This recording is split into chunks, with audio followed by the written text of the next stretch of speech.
रब्बिल आलमीन वस्सलातु वस्सलामु अला अशरफिल अंबिया'i वल मुरसलीन व अला आलिहि व सहबिहि अजमईन अम्मा बअद फ़अऊज़ु बिल्लाहिस समीइल अलीम मिनश शैतानिर रजीम मिन हम्ज़िहि व नफ़्ख़िहि व नफ़सिहि अन उम्मे अतिया रज़ियल्लाहु अन्हा क़ालत उमिरना अन नुख़रिजल हय्यज़ यौमल ईदैन व ज़वातिल ख़ुदूर फ़यशहदन जमाअतल मुस्लिमीन व दावतहुम व तअतज़िलुल हय्यज़ अम मुसल्लाहुन्न क़ालत इम्राअतुन या रसूलल्लाह इहदाना लैस लहा जिल्बाबुन क़ाल लितलबिसहा साहिबतुहा मिन जिल्बाबिहा मुत्तफ़क़ुन अलैहि। रमज़ान मुबारक ऐं रोज़े जे हवाले सां रसूलुल्लाह सल्लल्लाहु अलैहि वसल्लम जे पाकीज़ा अहादीस मुबारक जो दर्स अल्लाह ताला जी रहमत ऐं उन जे महिरबानी सां लगातार हलंदड़ आहे। इन मज़मून जी मुनासिबत सां अॼु जेका ही हदीस मुबारक मूं तव्हांजे साम्हूं बयानु कई आहे उहा सही बुखारी ऐं सही मुस्लिम जी आहे।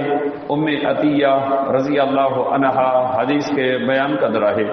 उहा बयानु करे थी त असांखे हुकुम ॾिनो वियो त असीं ॿिन्ही ईदुनि जे ॾींहुं हैज़ वारनि ऐं पर्दह नशीन औरतुनि खे घरनि मां ॿाहिरि कढूं त जीअं उहे मुसलमाननि जी जमायत यानी निमाज़ ऐं दुआ में शरीक थियनि, पर हैज़ वारियूं औरतूं निमाज़ वारी जाइ खां परे रहनि।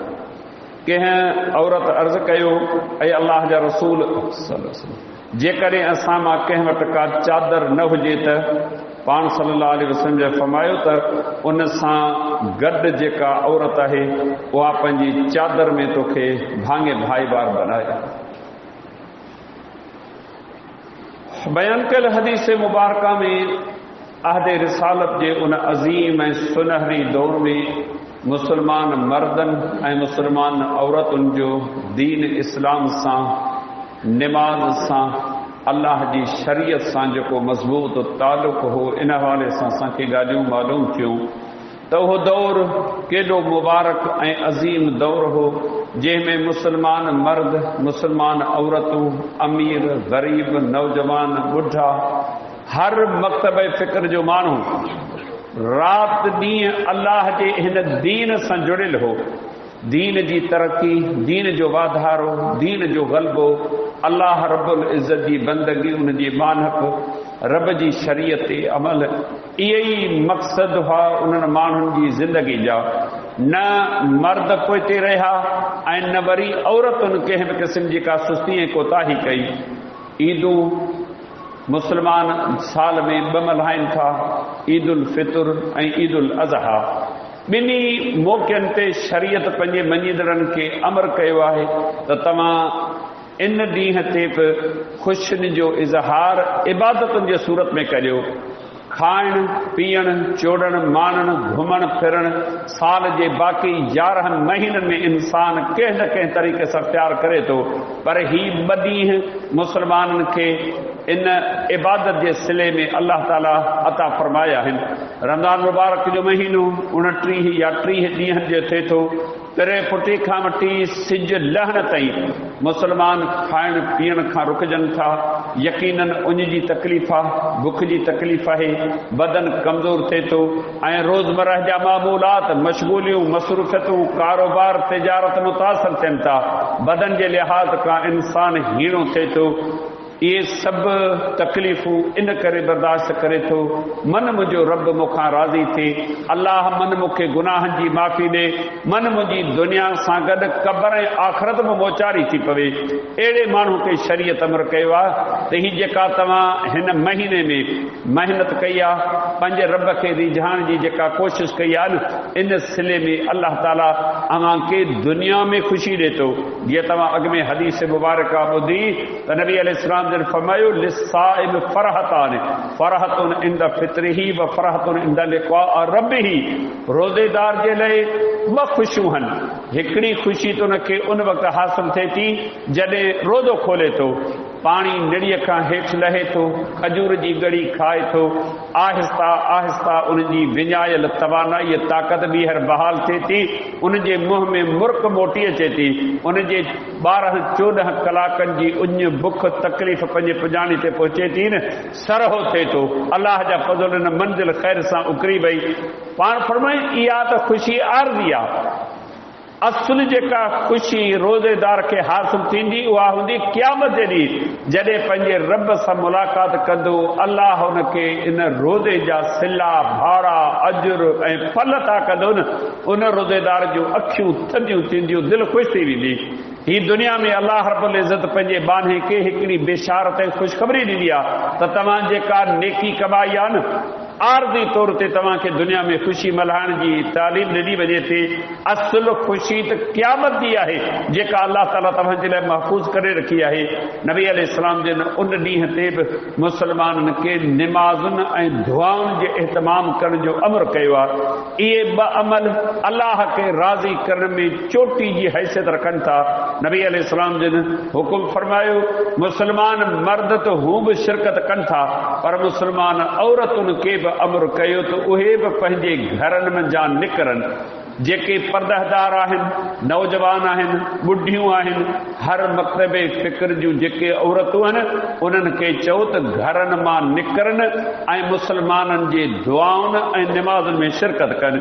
इहा हदीस मुबारका दर्स ॾिए थी घर जे वॾे जी ज़िम्मेदारी आहे त उहो पंहिंजे घर जे बचड़नि खे, घर वारनि खे चवे त तव्हां निमाज़ ईद जे लाइ तयारी करियो।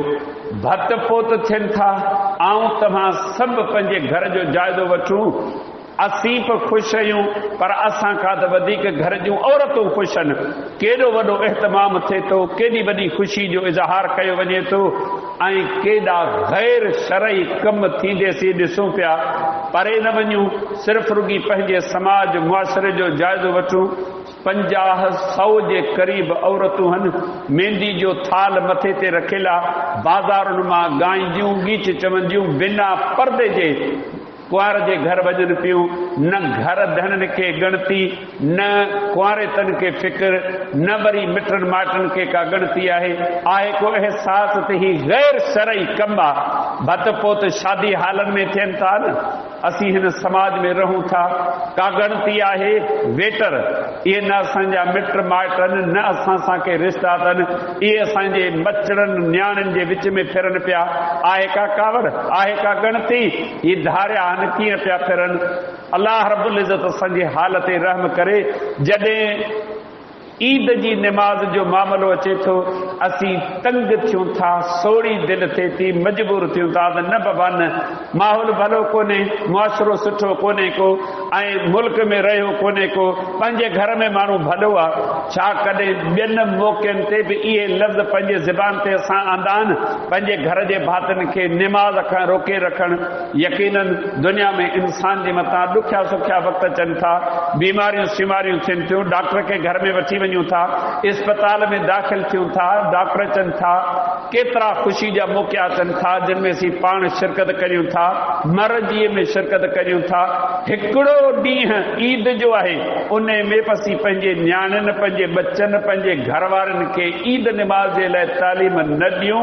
मूंखे ॿुधायो त असां में केतिरे क़दुरु दीन जो जज़्बो आहे, निमाज़ ऐं अलाह जे दीन जे लाइ केतिरो शौक़ु आहे। इहा हदीस मुबारका दर्स ॾिए थी घर जो वॾो ज़िमेदार आहे। जॾहिं ईद जो ॾींहुं थिए, पंहिंजे घर में मौजूदु पंहिंजे न्याणियुनि, बच्चनि, घर जे भातियुनि खे चवे अवां ईद निमाज़ जी तयारी करियो। जीअं निमाज़ जो वक़्तु थिए, बापर्दा थी, पंहिंजी इज़त आबरू जो लिहाज़ रखी अमी वञो, वञी करे ईद जी निमाज़ अदा करियो। वाइद नसीहत बि ॿुधो, ऐं जेका दुआ घुरी वञे उन में बि तव्हीं शिरकत करियो। इन में का घटिताई कान्हे का।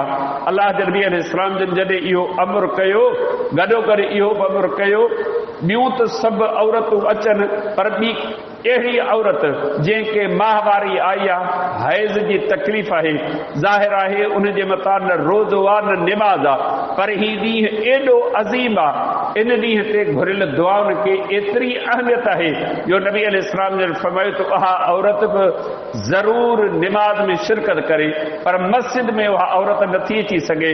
जेकॾहिं ईदगाह आहे जंहिंमें मुस्लमान मर्द अची करे शिरकत कनि था, उन औरत खे खपे त ईदगाह जे आख़िरी हिस्से में कुंड में वेही रहे, निमाज़ न पढ़े, पर मुस्लमान जॾहिं दुआ घुरनि उन्हनि जी दुआ में शिरकत करे। उहा औरत मस्जिद में अची नथी सघे। इन मां तव्हां अंदाज़ो लॻायो त उन ॾींहुं दुआउनि खे केतिरी अहमियत आहे। सलाम वराइजे थो न, घणा नथा चऊं, पर चङो हिसो माण्हुनि जो मस्जिद मां निकिरी वञे थो, चवंदा बसि निमाज़ पढ़ीसूं, ख़ैर थियो, अलाह क़बूल कंदो। मुंहिंजा भाइरो, मुंहिंजा दोस्तो, ही दुआ नंढड़ी इबादत कान्हे। अदुआ हुवल इबादा, नबी अलैहिस्सलाम जो फरमान आहे त दुआ इबादत आहे। जीअं निमाज़ इबादत, हज इबादत, उमरो इबादत, ज़कात इबादत आहे, ईअं दुआ बि इबादत आहे। उन ॾींहं ते घुरियल दुआउनि खे अलाह ताला ख़ुशीअ सां क़बूल करे थो, मलाइकनि ते फ़ख्र करे थो त ही मुंहिंजा बाना केतिरे देर खां वठी यकीन ते इंतज़ार में वेठा आहिनि। अलाह रब्बुल इज़्ज़त असांखे तौफ़ीक़ ॾे इन ॾींहं खे ईअं मल्हायूं जीअं शरीयत असांखे अमर कयो आहे। नबी अलैहिस्सलाम जन जॾहिं इहो अमर फरमायो, हिकु औरत जुरत करे अर्ज़ कयो, ऐं अलाह जा रसूल सल्लल्लाहु अलैहि वसल्लम, सभु माण्हू त ख़ुशहाल कोन्हे, पर का औरत अहिड़ी आहे जेका ॿाहिरि निकिरे थी, निकरण लाइ त तयार आहे, पर उनखे गंदी वग़ैरह, बुरको वग़ैरह ॿाहिरि निकिरण जो कपिड़ो मुयसरु कोन्हे। घर में त मामूली क़िस्म जी पोती वग़ैरह पाए थी, पर जॾहिं ॿाहिरि निकिरे ज़ाहिर आहे वॾी पोती हुजे, बुरको हुजे, जो पंहिंजे जिस्म जे खदो खाल खे लिकाए, मुंहं खे लिकाए, पोइ मुस्लमाननि जे निमाज़ ऐं दुआउनि में शिरकत करे। जेकॾहिं का गंदी वग़ैरह न हुजे त पोइ हा छा करे? असीं सभु जंहिं समाज में रहूं पिया, सच पुछो त असां वटि नाशुक्रिया। अलाह जूं ॾिनल नेमतूं असीं अधूरियूं, अणपूरियूं, नाक़िस सम्झो था। दुनिया जे माल खे ॾिसी करे असीं चऊं था त असीं ग़रीब आहियूं, असांजो हाल कोन्हे, असांजो गुज़र ॾाढो ॾुखियो थिए थो। हीउ सॼो ॻोठ आहे, गुरबत बि आहे, मिसकीन हाल बि माण्हू आहिनि, ऐं केतिरनि खे वेला बि पवनि था। इहे सभु ॻाल्हियूं आहिनि, पर इहा वक़्ती ॻाल्हि आहे। का हिकिड़ी मुंहिंजी मां भेण अहिड़ी आहे जंहिंखे गंदी पाइण लाइ न हुजे। सहाबा किराम वटां इहे दौर गुज़रिया आहिनि जिन में कपड़े जे मामले में तकलीफ़, खाइण पीअण जे मामले में तकलीफ़, बार बार तव्हां हदीस ॿुधो था। नबी अलैहिस्सलाम जन सां गॾु सहाबा जी जमायत हली, मथे ते पहरण लाइ टोपी कान्हे, कमीस कान्हे, जुती कान्हे, सिर्फ़ हिकिड़ी गोॾ ॿधल आहे। इमाम मुस्लिम पंहिंजे सही में किताब जनाज़ में हदीस नक़ल कई आहे, सिर्फ़ हिकिड़ी गोॾ, ऐं गोॾ पे अहिड़ी सोड़ी तंग नंढड़ी, जॾहिं सिजदे में वञनि न सोड़ा थी सुकड़जी वञनि, मथां पोयां औरतूं हन उभड़ का ज़ाहिर नथी पवे। एॾी तंगी वारी ज़िंदगी ही, पर कॾहिं का शिकवा कोन कयूं। अॼु रब असांखे नवाज़ियो आहे, ॾिनो आहे, पर शुक्र कोन्हे। हर हाल में नाशुक्री कयूं था। मुंहिंजा भाइरो कंहिंसां नाशुक्री कयूं था। माण्हू छा ॾींदा? माण्हू ख़ुदि सवाल कनि पिया, माण्हू पराए दरनि जा मोहताज आहिनि, अलाह जे दर जा मोहताज बणिजो जेको असांजूं ज़रूरतूं पूरियूं करे। नबी अलैहिस्सलाम जन फरमायो, इन लाइ इजाज़त कान्हे। अंदाज़ो लॻायो हिन ईद खे, दुआउनि खे, निमाज़ खे केॾी अहमियत आहे। पाण फरमायो त तुंहिंजे पाड़े में का औरत हूंदी, उन जी गंदी चादर वॾी हूंदी, उन सां गॾिजी अच, उन जी चादर में लपेटजी ॿई गॾु विखूं खणो, अचो, अची करे अवां इन दुआ में, निमाज़ में शिरकत करियो। हीअ हदीस मुबारक दर्स ॾे थी मुस्लमानो, हिननि ॾींहंनि खे नंढड़ो मामूली हक़ीर न सम्झो। शादी जे ॾियारनि खे केॾी अहमियत ॾियूं था, केॾो वॾो ख़र्च करियूं था, केॾी ख़ुशी जो इज़हार करियूं था। शरीयत दर्स ॾिनो मुस्लमानो, एतिरो नथा करियो न, अधु जेतिरी ख़ुशी मल्हायो। बचड़ा, ॿार, मर्द, औरतूं सभु निमाज़ ईद में शिरकत करियो, ऐं वेहो नसीहतूं ॿुधो ऐं दुआ में शिरकत करियो। तकड़ न करियो। रब मूंखे रमज़ान मुबारक रोज़नि महिनत खां पोइ ही ख़ुशी जूं घड़ियूं नसीब कयूं आहिनि, इन्हनि खे हथां ज़ाया न करियो। त बेहमदिही ताला अज 29 रमज़ान है, सुभाणे रोज़ो थिए या न थिए इहो ग़ैब जो इल्म है, पर जेकॾहिं बिल फर्द रोज़ो सुभाणे थी बि वियो त 30 पूरा थींदा शल अल्लाह नसीब करे। हिकिड़ो रोज़ो वधीक नसीब थिए इहा का नंढड़ी मामूली ॻाल्हि कान्हे, वॾी ॻाल्हि आहे। उहो त मुंहिंजे रब जे बस आहे। जेकॾहिं सुभाणे ईद थिए सभिनी ॻोठ जे मुस्लमान मर्दनि औरतुनि मुंहिंजनि माइरुनि भेनरुनि खे गुज़ारिश आहे पंहिंजे घर जे वॾनि खे चवनि असांखे इजाज़त ॾियो असीं हिन ख़ुशी में दुआ में निमाज़ में शिरकत कयूं। ऐं केॾी ख़ुशनसीबी आहे, हासेकार केरु कंहिंजे दर ते हली बि नथो वञे, उहो दौर वरियो आहे। इन बहाने सां हिक ॿिए सां मुलाक़ात थिए थी, हिक ॿिए खे ॾिसनि थियूं, मुलाक़ात थिए थी, बचड़नि जा घर वारनि जा हाल अहवाल पुछनि थियूं।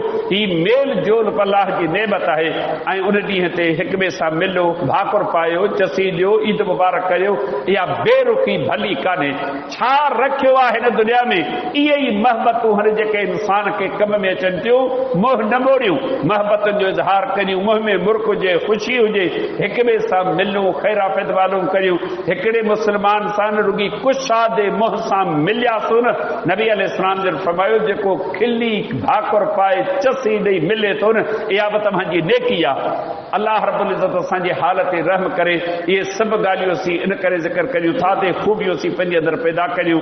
शाल अल्लाह ताला मूंखे अव्हांखे सभिनी मुस्लमाननि खे ईद जूं ख़ुशियूं नसीब करे, पैगंबर जी सुन्नत मुताबिक़ अमल करण जी तौफ़ीक़ अता फरमाए। ऐं रब्बुल आलमीन उन खां बाद इन्हनि सभिनी शयुनि खे सांढण संभालण जी तौफ़ीक़ अता फरमाए। वमा अलैना इल्लल बलाग।